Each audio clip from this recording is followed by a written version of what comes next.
تقدیر نہیں لکھتا جب تک ان سے نہ پوچھے بتا تیری رضا کیا ہے.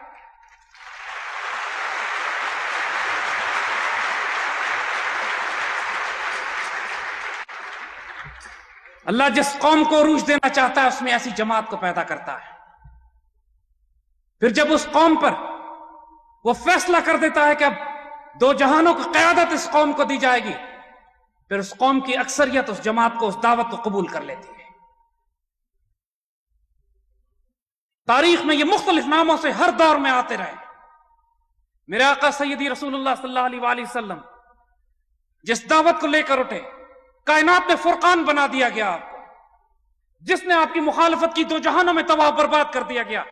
جس نے آپ سے عشق و ذات اور محبت پہ اپنے آپ کو فدا کر دیا، اس کو زمانہ جاہلیت کے سارے گناہ معاف کر دیے گئے، اور انسانیت کے اعلیٰ ترین انسان، کائنات نے اس سے خوبصورت انسان نہیں دیکھے جو صرف میرے آقا پر ایمان لانے اور اپنے آپ کو فدا کرنے کی وجہ سے وہ جو جماعت پیدا ہوتی ہے.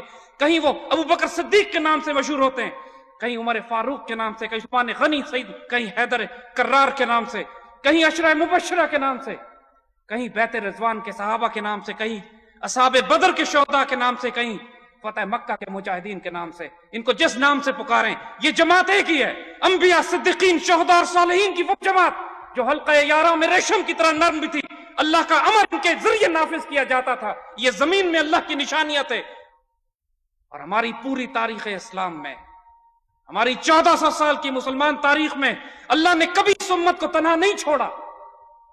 جب کوئی ایسا آزمائش کا لمحہ آیا، جب کفار نے، وقت کے فرعونوں نے، وقت کے ابو جہلوں نے، وقت کے ابو لہب نے جب یہ کہا کہ یہ قوم تباہ ہو جائے گی، اس کو بچانے والا کوئی نہیں، آج ہم اپنی طاقت کے سامنے کبھی ہم لشکر لے کر آئیں گے، اب بدر میں شکست دیں گے، احد میں شکست دیں گے، خندق میں شکست دیں گے. اور 1400 سال کی مسلم تاریخ اس بات کی گواہی دیتی ہے کہ ہر دور میں ہر روپ سے ان کا کفر بھی سامنے آتا رہا. کہیں یہ صلیبی فوجوں کی شکل میں سامنے آئے، کہیں ایسٹ انڈیا کی شکل میں سامنے آتے رہے، کہیں جعفر از بنگال، صادق از دکن کی شکل میں، منافقین کی شکل میں یہ سامنے آتے رہے، کہیں برٹش امپائر کی شکل میں مسلمانوں پر حملہ آور ہوئے، کہیں ہندو کانگریس کی شکل میں یہ ہندو بنیے کی ذہنیت کے ساتھ یہ ہمارے پاس مسلط اپنے ناپاک عزائم کے ساتھ مسلمانوں کو غلام بنانے کے لیے آئے. اور ہر دور میں اللہ نے جماعت پیدا کی جو اپنے وقت کا فرقان تھے، جو اپنے وقت کے صاحب بصیرت تھے، جو اپنے وقت کے خداگاہ و خدا مست تھے، جو وسط افلاک میں تکبیر مسلسل دیتے تھے، جن کی تکبیروں سے شبستان وجود لرزتا تھا، جو کہ بندہ مومن کی اذا سے ہوتی تھی. اللہ تعالیٰ کے یہ بندے، یہی بزرگ تھے ہمارے جنہوں نے اندلسیہ فتح کیا. یہی وہ پراسرار لوگ تھے جنہوں نے 800 سال تک اندلسیہ میں وہ تہذیب قائم کی کہ آج تک دنیا کی آنکھیں چکا چوندھ ہو جاتی ہیں. آج سے 1200 سال پہلے جو ٹالرنس کا، محبت کا، پیار کا، ادب کا معاشرہ وہاں قائم کیا گیا، پوری دنیا سے غیر مسلم یہودی اور عیسائی مسلمانوں کے حکومت میں آ کر پناہ محسوس کرتے تھے.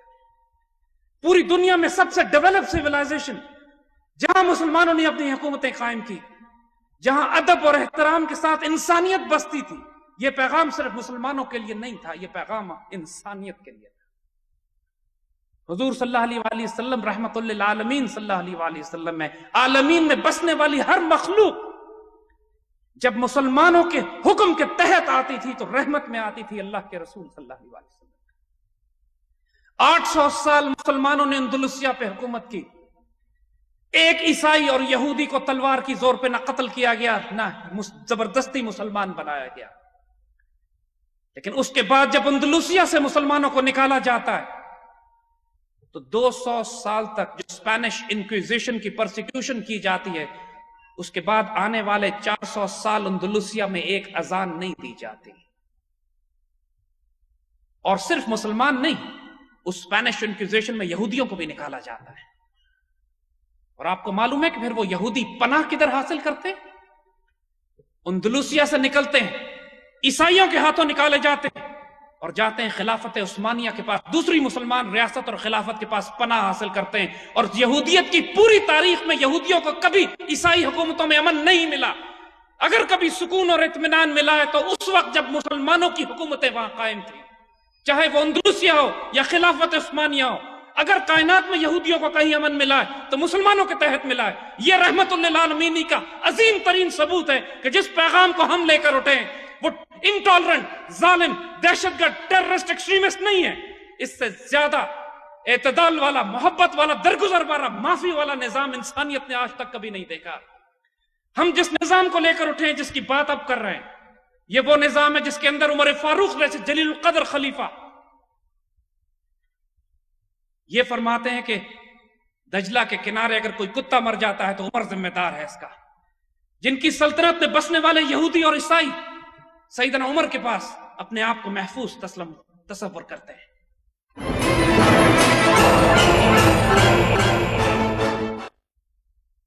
1400 سال کی مسلم تاریخ میں آپ کو ہمیشہ ایسے دور نظر آئیں گے کہ جب مسلمان امت لگتا یہ تھا کہ وجود مٹا دیا جائے گا اس کا. اور یہ ایک مرتبہ نہیں ہے، درجنوں مرتبہ ایسے ہم ہمیشہ آزمائے چلے گئے، ہم ہمیشہ آزمائے گئے. اور کوئی بڑی بات نہیں ہے. اللہ کے دین کی حفاظت کی ذمہ داری خود اللہ نے لی ہے. مسلمان آزمائے جاتے ہیں اور اللہ تعالیٰ جب اس قوم کو عروج دینا چاہتا ہے تو ہر دفعہ اس میں ایک ایسی گروہ اور ایسی جماعت کو پیدا کرتا ہے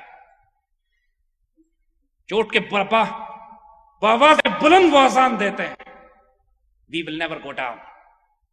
We'll take a fight. We'll stand. We'll live with dignity and we'll die with honor. And today we will repeat this pledge.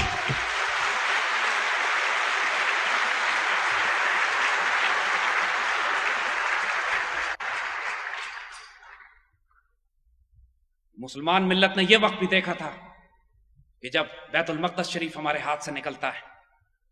سیدنا عمر رضی اللہ تعالیٰ عنہ کے دور میں فتح کیا ہوا بیت المقدس شریف جب صلیبی فوجوں کے ہاتھ میں جاتا ہے تو پوری مسلمان ملت میں اس دن ماتم کیا جاتا ہے. کوئی خواب نہیں سوچ سکتا تھا، اس وقت اتنی منتشر تھی مسلمان ملت، کوئی سوچ نہیں سکتا تھا کہ اس وقت مسلمان متحد ہوں گے، کوئی مجاہد پیدا ہوگا، کوئی امیر سلطان پیدا ہوگا جو مسلمانوں کی عزت کو واپس لے کر آئے گا. 90 سال تک بیت المقدس شریف صلیبیوں کے ہاتھوں میں رہتا ہے اور اللہ تعالیٰ تحفے کے طور پر پھر سلطان صلاح الدین ایوبی کو بھیجتا ہے. پوری مسلمان ملت ان کے پیچھے اکٹھی ہوتی ہے. اللہ تعالیٰ کا ایک خاص تحفہ پوری امت کی شیرازہ بندی کرنے کے لیے سلطان صلاح الدین ایوبی، اس جنتی، اس اللہ کے ولی اور درویش سلطان جو سلطان ہے مصر و شام، پوری مسلمان ملت جس کی طرف دیکھتی ہے، جب بیت المقدس شریف اللہ اس کے ہاتھوں دوبارہ فتح کرواتا ہے تو ایک ایک عیسائی کو، ایک ایک نائٹ کو بھی معاف کر دیتا ہے. درگزر، معافی، محبت اور ٹالرنس کی ایسی مثال دنیا کی ملٹری ہسٹری میں سوائے مسلمانوں کی اور کوئی قوم نہیں دے سکتی. الحمدللہ.